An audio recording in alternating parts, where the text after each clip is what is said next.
These are the oldest stories, online at oldeststories.net. Young David has been anointed by the prophet Samuel, though in a secret ceremony that maybe no one knows about. He's rebelled against King Saul, though he escaped by lying about it. And he's gathered a band of outcast mercenaries around him, attracting them with a song claiming that he is 10 times the warrior that King Saul could ever be. Most portrayals of David present him in this time as still a young man, maybe skinny, maybe short, maybe innocent, maybe naive, on the run from a mad father figure, desperately hiding from constant pursuit. But as we'll see, as he walks into the Philistine city of Gath, David is a full Habiru mercenary, with a string of military victories at his back and blood-stained hands of war at his sides. He is a killer of men, setting off to make his living through slaughter, until the chance arises for him to pluck the crown of Israel off a corpse. Whether he is righteous or not in God's eyes, you would not want your farm or village anywhere within a mile of his nomadic warrior band. But all that's just to set the stage. He left Israel in a hurry, not necessarily pursued, but still a wanted man hiding out. It isn't clear why his first stop is Gath. That may just have been the quickest path out of Saul's territory, but as he enters with the sword of Goliath, the champion of that very city whom David had slain, the young warrior may already have been having second thoughts. He went to King Achish of Gath, presumably to offer his services as a mercenary, but the story's light on details. It indicates to us that he was recognized not so much as the slayer of Goliath, but perhaps as a claimant to the throne of Israel. And so David feigns madness and gets kicked out of the king's court. Of course, the fact that he can be recognized tells us that he has some degree of fame at this point, though that isn't the focus of these stories. Now that fame serves him well as he retreats into a nearby cave, or in some translations to an old rundown fort. Either way, a perfect bandit cave for him to rest and gather more men around him. Men attracted either because he's claiming to be the anointed king of Israel, favored by God above Saul, or because he's a successful military leader promising victory and spoils to the men. Either is possible and neither specified. It is perhaps possible that these are extended kinsmen, if there is some sort of unspoken beef between the tribes of Benjamin and Judah, which is perhaps suggested by the next section. But before we get there, David signs up as a mercenary for the Moabites.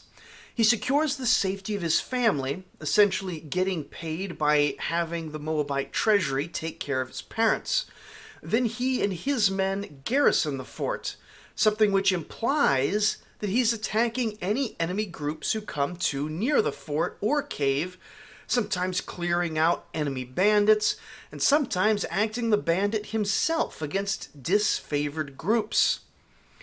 At this point, he has some 400 men, an unusually plausible number for a significant mercenary force. And if we assume that all biblical numbers are exaggerated, we could cut that down pretty much as you like. We could assume he had as few as 50 men, and nothing in the actual story would change overly much. As mentioned before, it isn't clear what these men are armed with, but in nomadic fashion it was likely a mix of swords, spears, slings, and axes.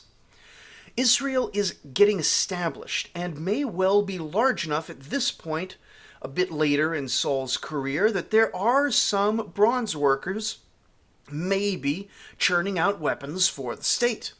But for a small-time operator like David, operating principally in a nomadic context, your armory is whatever you can pillage from other people, or whatever you've inherited from your forefathers, who themselves, let's be honest, probably pillaged it at some point. We don't know how long he stays there, acting on behalf of the Moabite government, but the Deuteronomistic historian clearly doesn't want to dwell on it. For once David has established himself solidly, a prophet named Gad shows up and tells David to get back to Jerusalem. Now Gad is a bit of a mysterious figure, at least for us. Presumably he wouldn't have been mysterious in his own time. Chronicles tells us that there used to be a scripture written by him, which is credited as a source for some of the David stories. And he seems to have been something of a successor to Samuel, at least in the fact that he mostly appears after Samuel is out of the picture and supports David as a representative of the religious class. But our story at this point cuts back to King Saul, and Saul is terribly upset that Ahimelech the priest gave David the temple bread, conferring both sustenance and legitimacy, as well as giving him a weapon. Though it may seem a minor incident to us now, this is essentially the priest fully backing David. Now, the priest insists that he believed David to be a loyal servant of the king, and he had been tricked by David, and who really knows if that's true or not? Certainly the story goes that way. But the extremely standard punishment for this sort of high treason is a cutting of the root and branch. That is to say, Ahimelech and all his relatives are to be slain.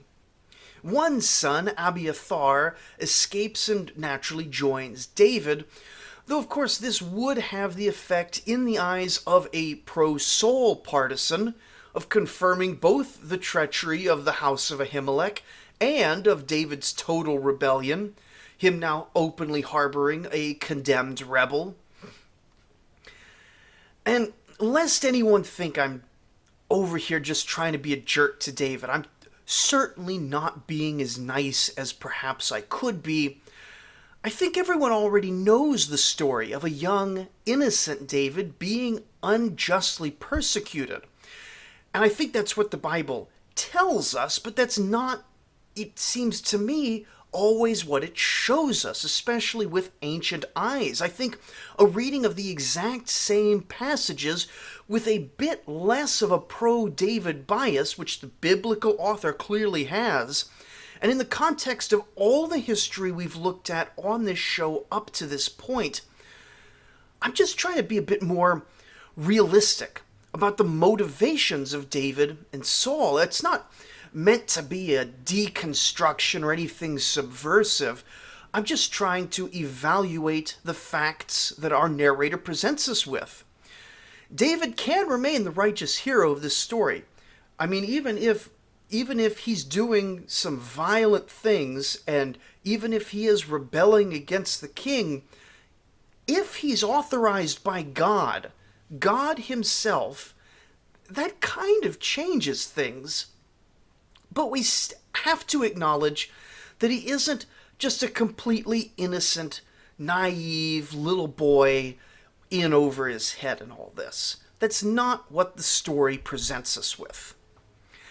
Anyway, Abiathar becomes significant later because he'll be high priest in David's kingly court, and there's going to be some sort of power struggle with another priest called Zadok.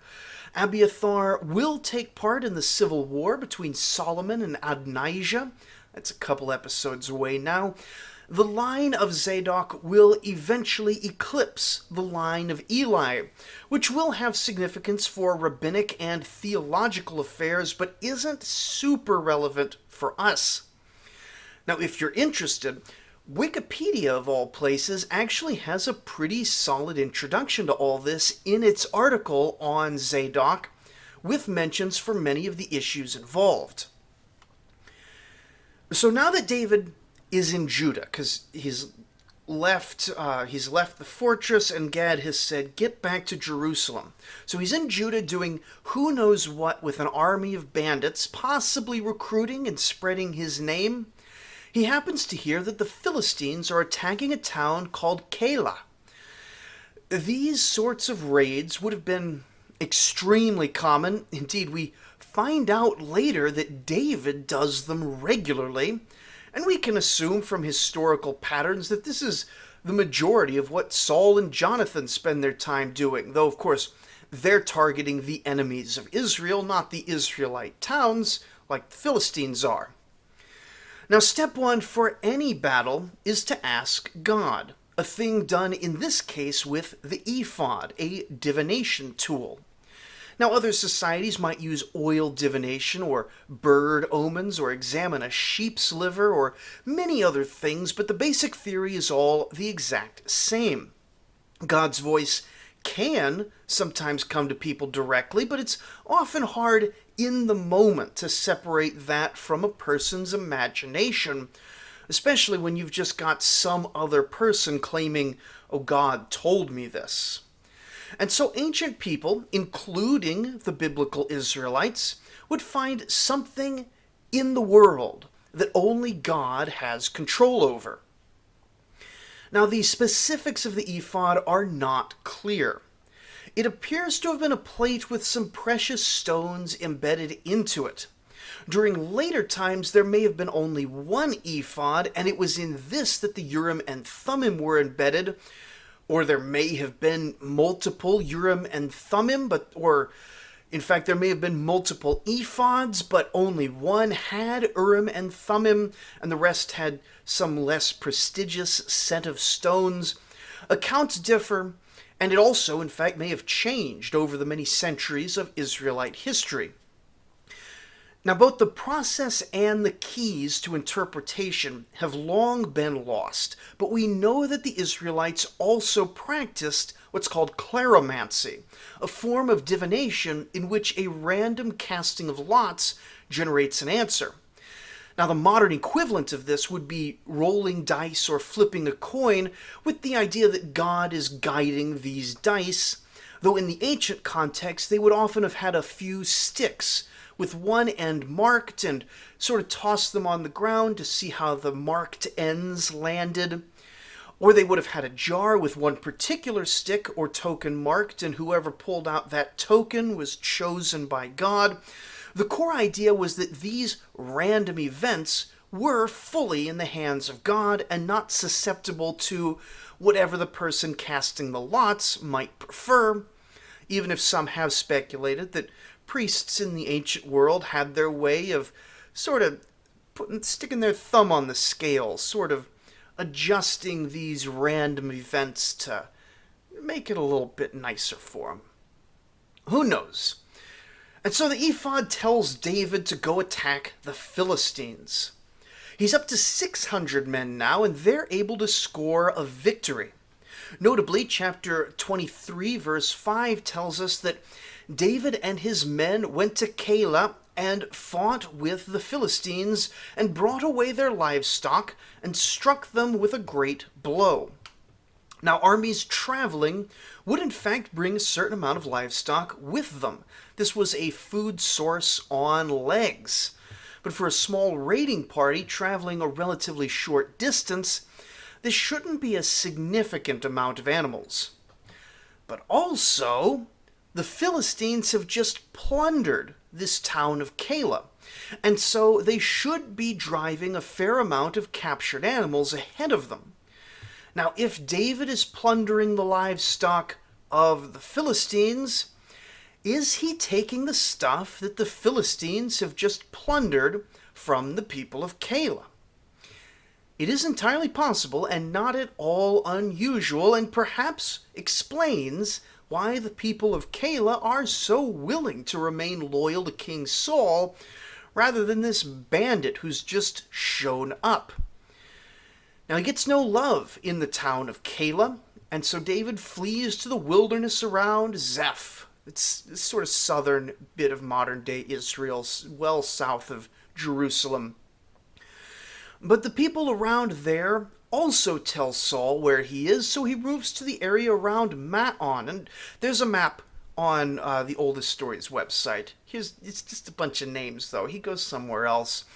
But here the people start warning him when Saul comes by in order to get him.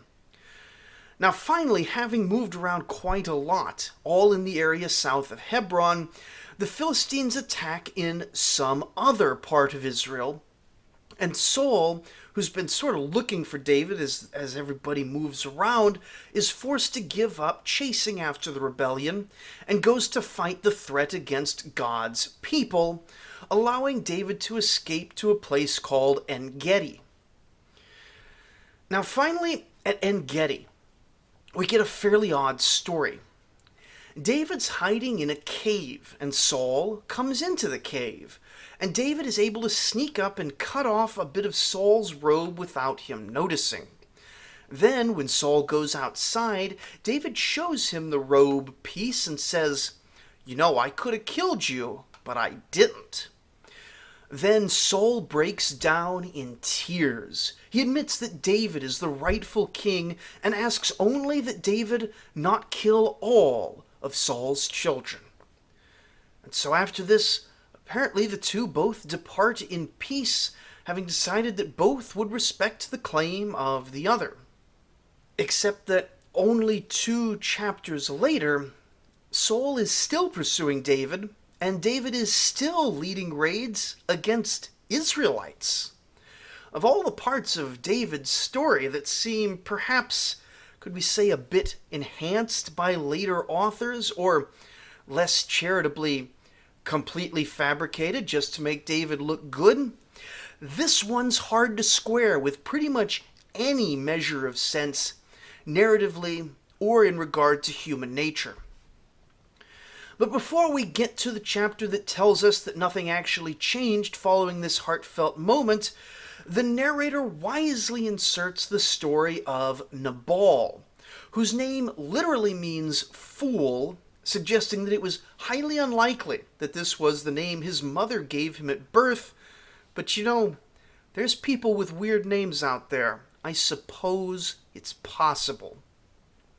David shows up at the house of a rich man called Nabal and says that, you know, back when we were at Carmel, some of Nabal's shepherds had been nearby.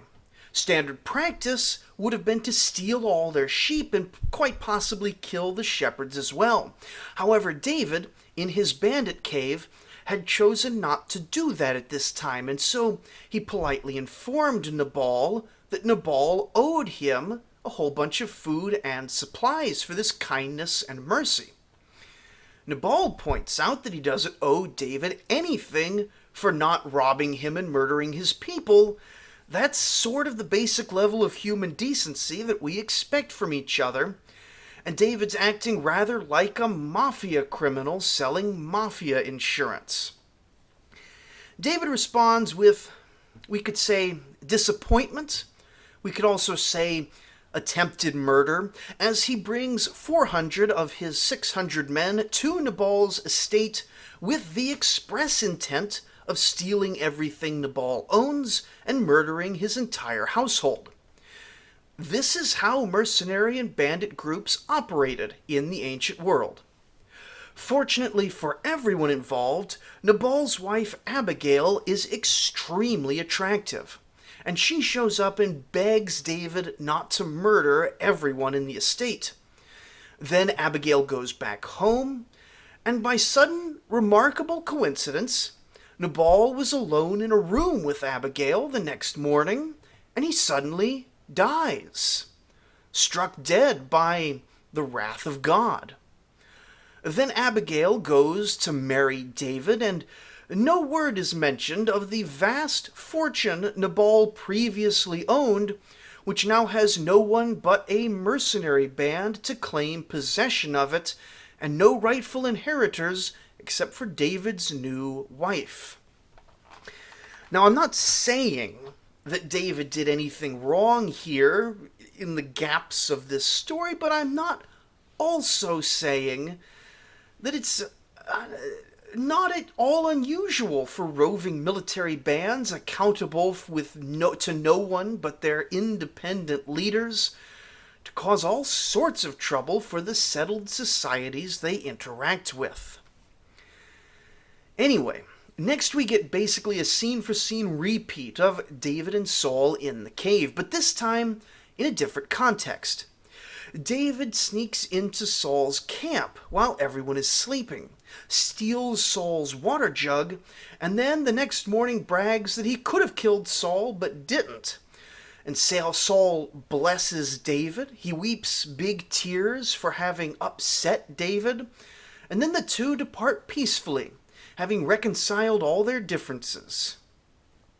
And then, as if to remind us that none of this may have actually happened, at least not anything close to the peaceful resolution, the opening of the very next chapter reads, "And David said in his heart, 'Now I shall perish one day by the hand of Saul.'" Because David is still a rebel against the king. Saul is still trying to kill him. And the idea that they reconciled not once but twice in exactly the same way is pretty clearly later myth-making. At best, a valuable parable from God layered over a core of truth and improved on a bit to make it more favorable to David and more useful in the eyes of the Lord. But at worst, this is a complete fabrication, rather like the modern tale of George Washington and the cherry tree. And the historian is including multiple versions of this popular tale because he's such a fan of King David that he wants to make him look as good as possible. I should also add that there do exist completely faithful interpretations of this section. The main issue is that this is a pretty difficult part of Scripture in general, just from making sense of what's going on and keeping it all straight. These individual episodes get taught, but rarely in the full historical and narrative context beyond just, oh, this is when Saul was persecuting David. But I have seen it suggested by commenters that both stories are completely true, but the extent to which they don't make a lot of sense narratively is either because maybe they got shifted forward in time so as not to interrupt the final death of Saul, or that after each of these genuine-seeming reconciliations, either a madness came over Saul and he broke his oath, or David just continued to lead his mercenaries, posing a continued implicit leadership challenge to Saul, who saw this as David breaking his oath. This isn't a passage I often see in atheist attacks on Scripture, because it isn't easy to summarize as the more easily dismissible contradictions are, but these two passages should be considered by anyone as a genuine challenge to the inerrancy of the text as we have it today. As we'll discuss later, it's not necessarily proof that David himself didn't exist, but rather shows that his story has been adjusted by a later narrator or imperfectly remembered, and anyone defending literalism has to find something really good to work through this. But because David is still being hunted by Saul, because he is in active rebellion and plundering Israelite households, he flees to Philistine lands. And oddly, he flees here to Gath, which is still being led by King Achish. Remember, from the start of today's episode, he was in Gath before, was recognized, and to avoid negative consequences, pretended to be a madman. Well, this time he just walks straight up to the exact same king as before, announces who he is, and offers to serve Gath as a loyal mercenary. Apparently for 1 year and 4 months. The previous incident is water under the bridge, probably because the strategic or political situation has changed at this point. It's been a bunch of years. Now at this point, we get one of the two places that people have long thought that the narrator is protesting a little bit too much. Now the second place is going to be at the end of David's life, when the narrator feels the need to bring up the fact that David died in bed with a young woman to whom he was not married. But also here, it seems the narrator feels it necessary to explain that even though David spent a crucial year in service to the most hated enemy of the era, a city and a people who had recently, regularly attacked and oppressed Israel, he felt the need to explain why the Philistine king might think, quote, "He has made himself an utter stench to his people Israel. Therefore he shall always be my servant." We're told here that every time David was sent out to go raid against the people of Israel, he claimed he was launching invasions against the southern reaches of Judah, southern Jerahmeel, and the southern Kenizzites, all of which were subgroups of Israel, two of them with some measure of ties to David. But actually he went even farther south to attack Amalekites and Geshurites. At least that's what's claimed.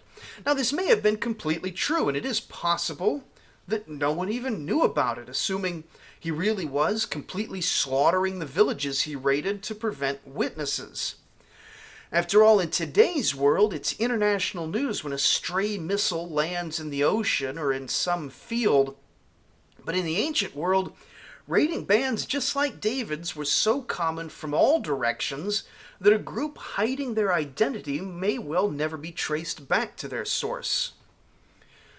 But of course, the narrator's also curiously specific about the places that David definitely did not attack.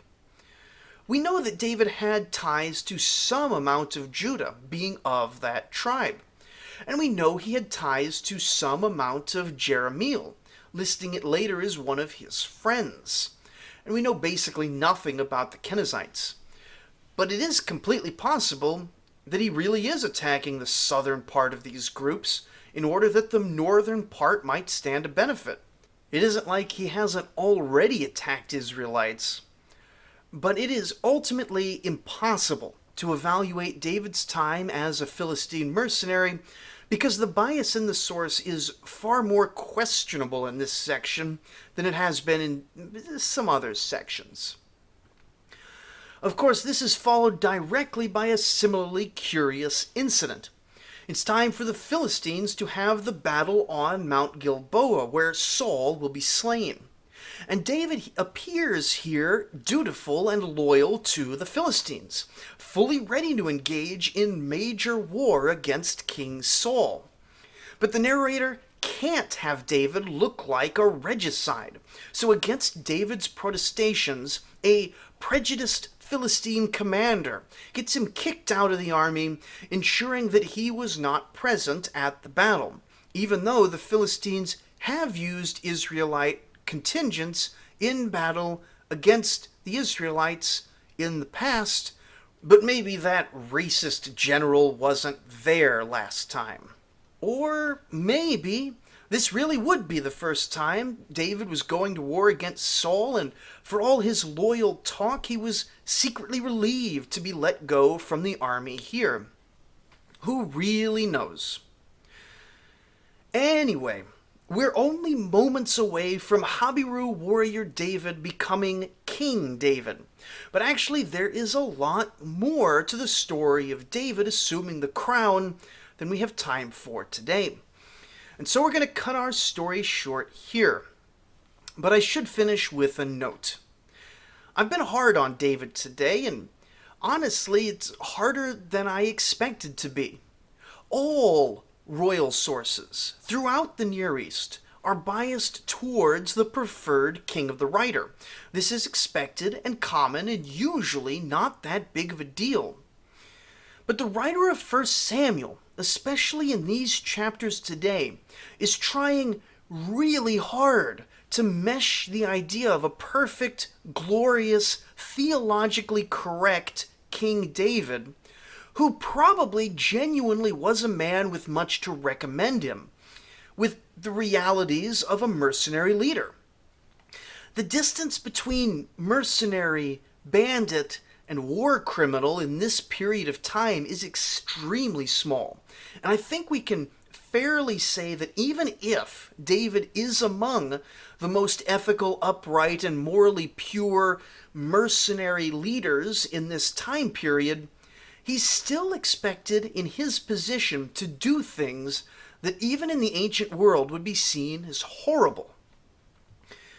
The greater prevalence of violence, the cheapness of human life, was far more accepted in ancient times than now, in that there were seen to be many valid reasons to murder and torture and plunder and destroy and enslave. But when these things happened to you, it was still seen as a really bad thing.